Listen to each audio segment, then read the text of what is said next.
When the first outsiders encountered this tribe, they believed they were witnessing something impossible.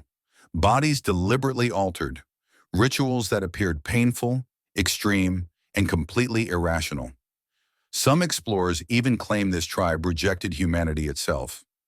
For decades, these people were described as savage, primitive, and even dangerous. But what if everything outsiders believed was wrong?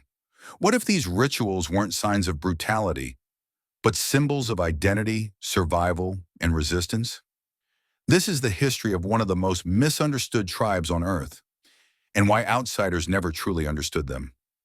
Where they lived, deep in the lower Omo Valley of Ethiopia, lives the Mercy people.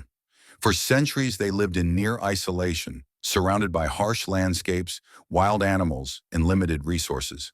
Survival here demanded strength, cooperation, and deep cultural bonds. The Mercy were not hidden because they wanted to be mysterious. They were hidden because the land itself was unforgiving, and outsiders rarely survived long enough to stay.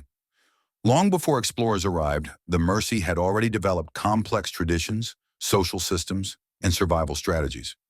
But when outsiders finally reached them, they didn't see a civilization. They saw something they didn't understand. And fear quickly followed. Early explorers, missionaries, and colonial officials documented the Mercy with shock. Their writings focused less on who the Mercy were and more on how different they looked. Body paint, scarification, and most famously, the lip plates worn by Mercy women. To outsiders, this was disturbing. They assumed it was forced. They assumed it was painful punishment. They assumed it was proof of primitiveness. But these assumptions were made without learning the language, without understanding the culture, and without asking the people themselves. The lip plate became the symbol outsiders fixated on. Stories spread that young women were forced to mutilate themselves, that the ritual was cruel, that it existed only to shock or harm. In reality, the process was gradual, voluntary, and deeply symbolic. Lip plates represented maturity, strength, and identity. Not every woman chose to wear one, and size was a personal decision. To the Mercy, the body was not something fixed. It was something shaped by culture, pride, and resilience.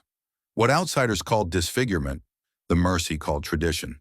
Check the caption to watch the full video on my YouTube channel.